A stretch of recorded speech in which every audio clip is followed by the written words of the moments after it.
नमस्कार। हिंदी के सुप्रसिद्ध कवि केदारनाथ सिंह की कविता है पानी की प्रार्थना। प्रभु, मैं पानी, पृथ्वी का प्राचीनतम नागरिक, आपसे कुछ कहने की अनुमति चाहता हूँ। यदि समय हो तो पिछले एक दिन का हिसाब दूँ आपको। अब देखिए न, इतने दिनों बाद कल मेरे तट पर एक चील आई। प्रभु, कितनी कम चीलें दिखती हैं आजकल, आपको तो पता होगा कहाँ गई वे। पर जैसे भी हो, कल एक ठो आई और बैठ गई मेरे बाजू में। पहले चौंक कर उसने इधर उधर देखा, फिर अपनी लंबी चोंच गड़ा दी मेरे सीने में। और यह मुझे अच्छा लगता रहा प्रभु, लगता रहा जैसे घूंट घूंट मेरा जन्मांतर हो रहा है एक चील के कंठ में, कंठ से रक्त में, रक्त से फिर एक नई चील में।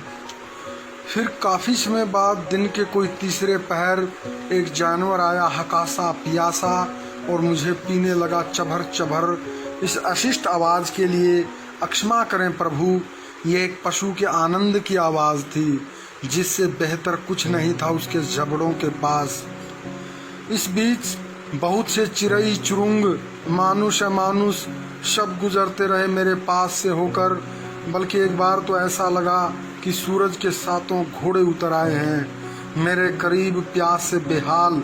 पर असल में जो आया वह एक चरवाहा था। अब कैसे बताऊं प्रभु, क्योंकि आपको तो प्यास कभी लगती नहीं कि वह कितना प्यासा था। फिर ऐसा हुआ कि उसने हड़बड़ी में मुझे चुल्लू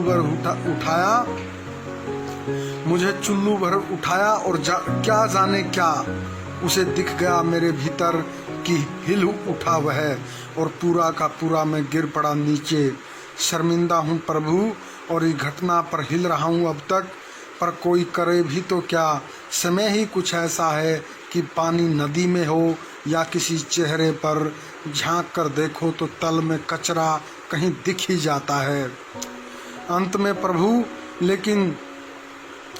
प्रभु अंतिम लेकिन सबसे ज़रूरी बात, वहाँ होंगे मेरे भाई बंधु मंगल ग्रह या चांद पर यहाँ पृथ्वी पर मैं यानी आपका मुँह लगा यह पानी अब दुर्लभ होने के कगार तक पहुँच चुका है।